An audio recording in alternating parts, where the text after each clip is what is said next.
शादी को अभी 4 महीने ही हुए थे कि अचानक से पत्नी हैवान बन गई। उसने पति का प्राइवेट पार्ट काट दिया। पति खून से लथपथ तड़प रहा है और पत्नी खड़े होकर ये नज़ारा देख रही है। और जब लोगों को पता चला कि पत्नी ने ऐसा क्यों किया है तो यकीनन लोग हैरान हो गए थे और परेशान भी हो गए थे। और जब आपको पता चलेगा कि पत्नी ने आखिर ऐसा क्यों किया तो दांतों तले आप उंगलियां दबा लेंगे। तो चलते हैं और जानते हैं पूरा मामला।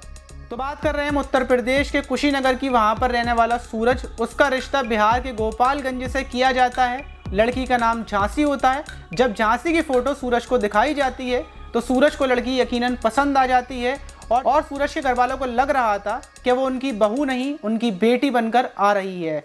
रिश्ता तय होने के बाद तारीख तय की जाती है और यहाँ से बहुत धूमधाम से सूरज की बारात को चढ़ाकर बिहार ले जाया जाता है। वहाँ से विदा होकर दुल्हन को लाया जाता है उत्तर प्रदेश के कुशीनगर में।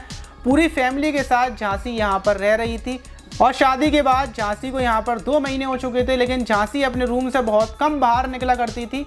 सूरज खेतीबाड़ी का काम किया करता था। पूरे दिन सूरज खेतीबाड़ी करने के लिए अपने खेत पर रहा करता था, लेकिन झांसी ना ही कोई घर का काम किया करती थी और अपने रूम में रहा करती थी। और उसके बाद से ही सूरज को शक हो जाता है कि झांसी किसी से बात किया करती है और झांसी अक्सर चैटिंग किया करती थी, फ़ोन पर बात किया करती थी। सूरज भी देखा करता था, लेकिन सूरज कुछ बोला नहीं करता था। और बुराई कितनी भी छुपाई जाए, बुराई छुपती नहीं है और वैसा ही हुआ। सूरज को पता चल गया कि झांसी एक लड़के से बात करती है और जब सूरज ने झांसी को बोला तो झांसी इस पर आग बबूला हो गई और सूरज से लड़ने लगी।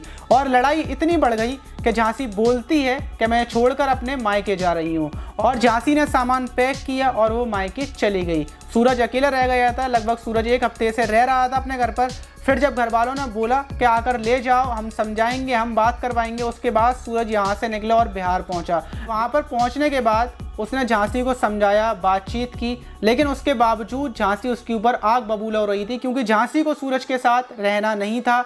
उसने सोच लिया था कि अब वो सूरज के साथ नहीं रहेगी। उस पर और ज़्यादा लड़ाई बढ़ जाती है। दीवार के लोग आते हैं, लड़ाई की आवाज़ सुनकर वो समझाते हैं और समझाने के बाद मामला ख़त्म कर देते हैं। रात का टाइम होता है, खाना खाते हैं। खाना खाने के बाद झांसी अलग रूम में सोती है और सूरज अलग रूम में सोता है। रात के 1 बजे का टाइम था। पूरा परिवार सो चुका था, सूरज भी सो चुका था, लेकिन झांसी जाग रही थी। झांसी अचानक से सूरज के कमरे में पहुंचती है, सूरज को सोता हुआ देखती है। झांसी के हाथ में ब्लेड था और उस ब्लेड से वो सूरज के प्राइवेट पार्ट पर वार कर देती है। उसके बाद सूरज खून से लथपथ चीख पुकार की आवाज़ें पूरे घर में गूंजने लगती हैं।